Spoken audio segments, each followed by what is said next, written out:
Hi guys, this video is going to kind of briefly go through the plan for Wednesday through Friday, even though it's written out here and I've sent this in an email. Okay, you need to complete the 2.2 graded assignment here. Make sure that you complete the two problems on the second page as well. I will be pulling this from your notebook Thursday at 3 p.m. to be graded.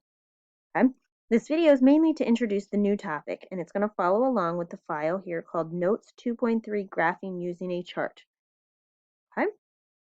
So what we want to do here is we want to make sure that each of the equations is solved for y first. So this first one's solved for y. So if we want to create a chart, we want to find values that can plot this line for us. So we can pick some x values.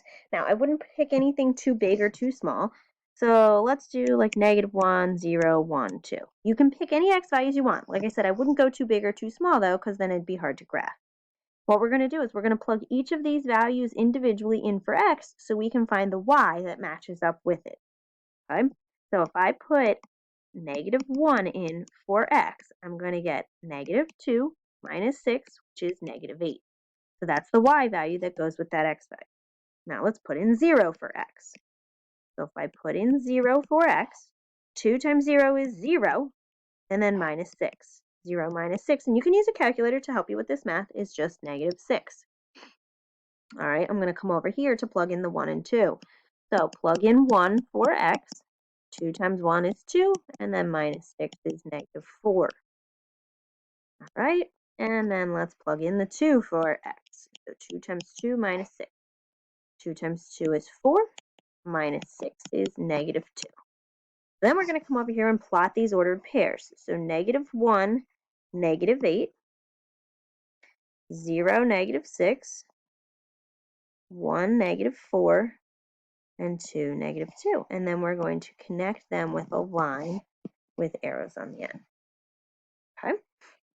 Now, the next one's not solved for y. So we'd been practicing for weeks leading up to this how to solve for y. So to get y by itself, first we need to subtract the 2x to the other side. Now, 16 and that minus 2x do not combine. They are not like terms. I'm going to put the -2x first and then the plus 16. It really doesn't matter if you don't. Now we need to finish solving for y, so let's divide everything by 4. Now, this is what I was having you do towards the end. I was having you divide each piece individually and on your calculator reduce this. So -2 divided by 4 is -1/2 x, and then plus 16 divided by 4 is 4. Now, when we pick our values for x here, let's make sure we pick smart values, okay? If we're multiplying by -1/2, we want to make sure we're picking values that divide nicely by that 2, okay? So I would be picking even values. If you don't, you'll get decimals as answers, so it's a little more annoying. So I'm going to do -2, 0, 2, and 4. So I need to plug all of those values in for x. So let's start with -2. And once again, you can pause this at any point and you can use your calculator if you want to do this math on your own and check yourself. So -1/2 times -2. Negative times a negative makes a positive, and this 1/2 times this guy is going to turn into just 1. Plus 4, don't lose that plus 4, is 5. I'm going to come over here to plug in the rest. So now if I plug in 0, -1/2 times 0 plus 4. Anything times 0, 0, plus 4 is just 4. Okay, now let's plug in 2 for x. I'm -1/2 times 2, and you can totally use a calculator. It's just going to be -1 plus 4, which is 3. And then the last one, it's generally nice to plug in 3 to 4, sometimes 5 values. Okay, let's plug in 4. -1/2 times 4 plus 4. So if you do this math, you're going to get -2 plus 4, which is 2. Okay, let's come over here and let's plot these. So -2, 5, 0, 4, 2, 3, and 4, 2. And then we'll connect those with arrows on the end. This is a linear equation.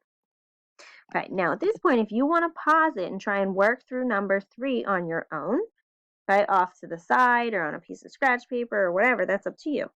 So if you want to hit pause, go ahead. Otherwise, I'm going to start to solve it for y and create my table. So add 3x to the other side. Sorry, let me write that out. Once again, these don't combine. They're not like terms. And divide everything by 9. So if I reduce that, 1 over 3x minus 2. So here, when we pick smart values, I would pick things that divide nicely by 3. So let's do 3, 6, 9. I'm just going to do 3 this time. 3 values, 3x values. So let's plug in 3.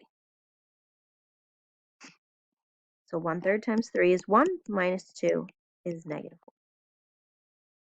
1. Okay, I'll come over here to do the other two. 1/3 times 6 minus 2. So 1/3 times 6 is 2 minus 2. Ooh, that's 0. All right, the last one. You take 1/3 times 9, that's 3. Minus 2 is 1. So let's plot those points. 3, negative 1, 6, 0, and 9, 1. And then let's connect those with arrows on the end as well.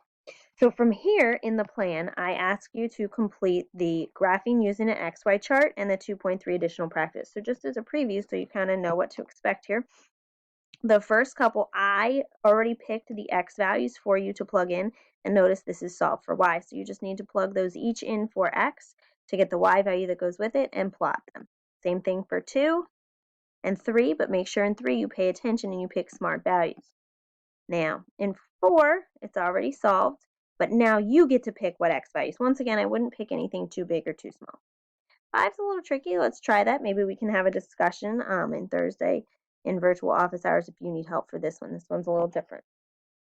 Now, the bottom file, there are just 2 problems in it, and you have to come up with the whole chart. This one's already solved for Y, so you come up with the chart, pick values. This is one like I just, the last 2 I just did in the video file. You need to solve it for Y first, pick smart values in your chart, and go from there. Okay?